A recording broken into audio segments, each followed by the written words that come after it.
आज तो कॉलेज से निकलने में लेट हो गई। कितनी तेज बारिश भी हो रही है, जल्दी जल्दी घर जाना पड़ेगा। बारिश में भीगती हुई नंदिनी भाग भाग कर घर जा रही होती है कि तभी रास्ते में नंदिनी को इस तरह जाता देख दो लड़के। अरे कहाँ जा रही हो जाने मन, कहो तो हम तुम्हें छोड़ दें। हाँ।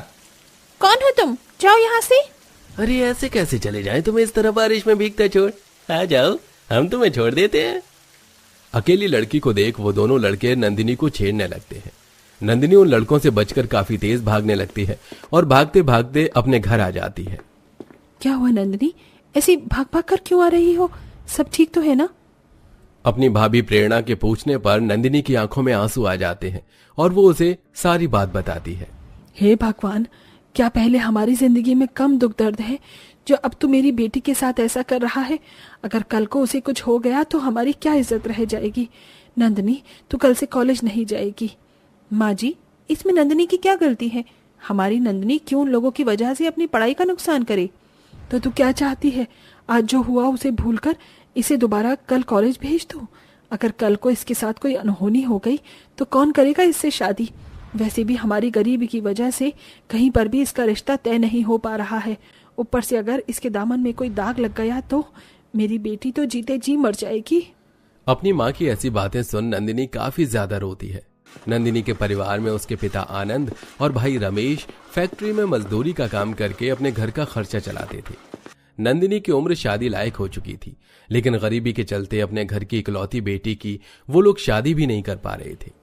ये क्या, 2 दिन पहले ही तो छत को ठीक करवाया था और आज फिर से छत टपक रही है। ये बारिश का मौसम आता ही क्यों है? माँ जी, हमारी कच्ची मिट्टी की छत है, इसे कितना भी ठीक कर लो बारिश में पानी तो टपकेगा ही। मैं जहाँ जहाँ से पानी टपक रहा है वहाँ बर्तन रख देती हूँ। नहीं बहू, तू गर्भवती है, ऐसी हालत में तेरा यूं काम करना ठीक नहीं है।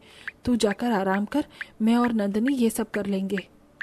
अपनी गर्भवती भाभी को खाट पर बिठाकर नंदिनी अपनी माँ के साथ मिलकर छत से टपक रहे पानी के नीचे बर्तन रख देती है और पूरे घर को सुखाने में लग जाती है। बारिश का मौसम जहां अमीर लोगों के लिए खुशहाली लेकर आता है, वहीं इन जैसे गरीब लोगों के लिए ये मौसम भगवान के किसी कहर से कम नहीं था। ये क्या, घर में तो पकाने के लिए कुछ भी नहीं है, अब हम सब लोग क्या खाएंगे जी?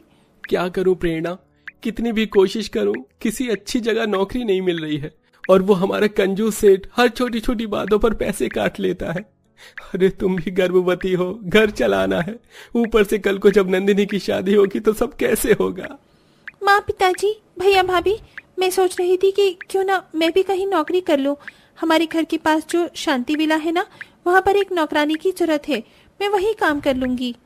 अपने घर के हालात देखते हुए सभी को मजबूरन नंदिनी की बात माननी पड़ती है और अगले दिन नंदिनी उस बड़े से बंगले में साफ सफाई और खाना बनाने का काम करती है। नाश्ता तैयार कर लिया तुमने? जाओ, इसे मेरे बेटे के कमरे में ले जाओ। अपनी मालकिन हेमा की बात सुन नाश्ते की ट्रे लिए नंदिनी जैसे ही आरव के कमरे का दरवाजा खोलती है तो सामने से अचानक आरव आ जाता है, जिसके चलते नंदिनी का बैलेंस बिगड़ता है और वो गिरने वाली होती है कि तभी आरव उसे पकड़ लेता है। अरे आप ठीक तो है ना? मैं ठीक हूँ, मुझे माफ कीजिएगा, मैंने आपको देखा नहीं। मैं अभी आपके लिए दोबारा नाश्ता बना कर लाती हूँ। नंदिनी भागी भागी किचन में चली जाती है और नाश्ता बनाने लगती है। नंदिनी की बातें सुन और उसे देख आरव को नंदिनी पहली नजर में ही पसंद आ जाती है और अब आरव धीरे धीरे नंदिनी से प्यार करने लगता है और हर वक्त उसे देखता रहता है। बेटा, अगर नंदिनी को देख लिया हो तो खाने पर ध्यान दे दो। अरे ये कैसी बातें कर रही हैं माँ आप, भला मैं उसे क्यों देखूंगा? तेरी माँ हूँ बेटा मैं, सच बता, तू नंदिनी को पसंद करता है ना? नंदिनी हमारे घर की नौकरानी है, लेकिन मैं उसे इस घर की बहू बनाना चाहता हूँ। सच कहूँ तो नंदिनी मुझे भी काफी पसंद है। कल ही जाकर उसके रिश्ते की उसके घर वालों से बात करते हैं। अपनी माँ की बात सुन आरव बहुत खुश होता है और अगले दिन ही हेमा आरव नंदिनी के घर जाकर उसके घर वालों से उसका रिश्ता मांगते हैं। इतने बड़े घर से अपनी बेटी के लिए रिश्ता आता देख पूरा परिवार काफी खुश होता है। अरे हमें तो यकीन नहीं हो रहा कि हमारी बेटी का रिश्ता इतने बड़े घर में तय हो रहा है। लेकिन भाई साहब, बहन जी, एक छोटी सी समस्या है। शादी आपको इसी महीने में करनी होगी, वरना अगले 3 साल तक शादी का कोई भी मुहूर्त नहीं है। तो कोई बात नहीं, हम इसी महीने ही शादी कर लेंगे। भाई साहब, बहन जी, आपको तो कोई दिक्कत नहीं है ना? आनंद और लाजवंती इसके लिए हाँ कर देते हैं, लेकिन जैसे ही वो लोग वहां से जाते हैं, हे भगवान, अब हम क्या करें? इस बारिश के मौसम में इतनी गरीबी में हम अपनी बेटी की शादी कैसे करेंगे? माँ परेशान मत हो, अगर भगवान ने चाहा तो हमारी नंदिनी की शादी इसी बारिश में होगी, वो भी हंसी खुशी। ऐसे ही कुछ दिन गुजर जाते हैं और गरीब परिवार में बेटी की शादी की रस्में शुरू हो जाती हैं। अरे प्रेरणा बहू, इतनी बारिश में तू सुबह सुबह कहाँ चली गई थी? देख, पूरी भीग गई है। मना किया था ना तुझे ऐसी हालत में बाहर जाने को। माँ जी, आज नंदिनी की मेहंदी है। हमारे पास तो इतने पैसे हैं नहीं कि हम उसकी धूमधाम से मेहंदी की रस्म कर सके। नंदिनी की शादी के लिए मैंने कई सपने संजो रखे थे कि इस तरह उसकी मेहंदी करूंगी, इस तरह हल्दी की रस्म करूंगी, नाचूंगी, गाऊंगी, लेकिन इस गरीबी ने तो सारे सपने चकनाचूर कर दिए हैं। तो बस ये मेहंदी के पत्ते लेने के लिए गई थी ताकि इन्हें पीसकर अपनी ननंद के हाथों में शादी की मेहंदी लगा सकूं। प्रेरणा की बात सुन लाजवंती की आंखों में भी आंसू आ जाते हैं, जिसके बाद दोनों सास बहू मेहंदी के पत्तों को पीसती हैं और नंदिनी के हाथों में मेहंदी लगाती हैं। तभी अचानक बाहर जोरों की बारिश शुरू हो जाती है, जिसके चलते छत से पानी टपकता है और नंदिनी के हाथों की मेहंदी खराब होने लगती है। हे भगवान, ये क्या? इस टपक रहे पानी की वजह से तो सारी मेहंदी खराब हो रही है। कोई बात नहीं माँ, लगता है मेरे नसीब में शादी की मेहंदी भी नहीं लिखी। नंदिनी की बातें सुन लाजवंती और प्रेरणा की आंखों में आंसू आ जाते हैं। ऐसे ही अगले दिन हो जाता है और आज नंदिनी की हल्दी की रस्म होती है। दोनों सास बहू घर में रखी हल्दी से नंदिनी की रस्म को पूरा करते हैं। अब ये हल्दी तुम पर से उतरेगी ना, तो देखना कैसा तुम्हारा रंग हीरे की तरह चमकेगा। दोनों सास बहू नंदिनी को हल्दी लगा ही रहे थे कि तभी बारिश की वजह से उनके घर के अंदर सीलन हो जाती है, जिससे घर के अंदर पानी आने लगता है। ये क्या हो रहा है? कल मेहंदी की रस्म में छत से पानी टपक रहा था और आज हल्दी की रस्म में ये। लगता है भगवान चाहता ही नहीं कि मेरी शादी हो। मेरी वजह से आप लोगों को कितनी परेशानी हो रही है। नहीं नंदिनी, ऐसा मत कहो। हमें तो बल्कि खुशी है कि आखिरकार तुम्हारा घर बसने जा रहा है, वो भी इतने अच्छे परिवार में। अब चाहे कुछ भी हो, तुम्हारी शादी तो हम करके ही रहेंगे। 2-3 दिन गुजर जाते हैं और आज नंदिनी की शादी होती है। ससुराल से आई शादी के जोड़े को पहनकर नंदिनी तैयार हो जाती है।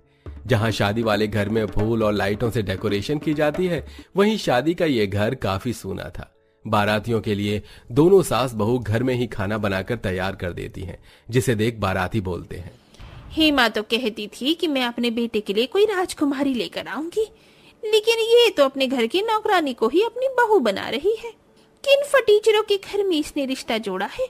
न शादी की कोई सजावट, न हॉल, न गाना और न ही ढंग का खाना। मुझे तो शर्म आ रही है यहाँ आकर। बारातियों की ऐसी बातें सुन नंदिनी के परिवार वालों को काफी दुख होता है। जैसे तैसे कर वो अपने सभी आंसू रोक नंदिनी को मंडप तक लेकर आते हैं। तभी अचानक बारिश शुरू हो जाती है। हवन कुंड की आग को बचाने के लिए पूरा परिवार मंडप के ऊपर पन्नी डाल देता है। ये सब देखकर अगर बारिश में शादी करने का इतना ही शौक था तो कोई बैंकेट हॉल बुक कर लेते। ये सब करने की क्या जरूरत है? हेमा, अभी भी वक्त है, तोड़ दो ये रिश्ता। ऐसा मत बोलिए, हमारी बेटी की जिंदगी का सवाल है। हम आपके सामने हाथ जोड़ते हैं। समधन जी, ये आप क्या कह रही हैं? हमारे सामने हाथ मत छोड़िए। और तुम लोग अगर इतनी ही प्रॉब्लम है तो चले जाओ यहाँ से। भूलो मत, ये मेरी समधन है। अगर इन्हें कुछ कहा तो मुझसे बुरा कोई नहीं होगा। हेमा का जवाब सुन कई लोग वहां से मुंह बनाकर चले जाते हैं, जिसके बाद अब सारे रीति रिवाज से शादी होती है और विदाई का वक्त आ जाता है। हम जानते हैं कि आपने कितने मुश्किल हालात में इस बारिश में अपनी बेटी की शादी की है, लेकिन आप घबराइए मत। हम आपकी बेटी पर कभी कोई अत्याचार नहीं करेंगे, बल्कि मैं तो इसे अपनी बेटी बनाकर रखूंगी। रमेश भैया, मैं जानता हूँ अगर मैं आप लोगों की पैसों से मदद करूंगा तो आप लोग मेरी मदद नहीं लेंगे, इसलिए मैं चाहता हूँ कि आप मेरी कंपनी ज्वाइन करें और मेरे साथ काम करके अपने पूरे परिवार को एक अच्छी जिंदगी दें। आरव की बात सुन सारा परिवार काफी खुश होता है, जिसके बाद अब नंदिनी विदा होकर ससुराल चली जाती है और हंसी खुशी रहती है। वहीं रमेश और आरव कंपनी में पार्टनरशिप के तौर पर काम करते हैं, जिससे धीरे धीरे अब उनके परिवार की हालत ठीक होने लगती है और अब रमेश का परिवार भी हंसी खुशी बिना किसी परेशानी के जिंदगी जीता है।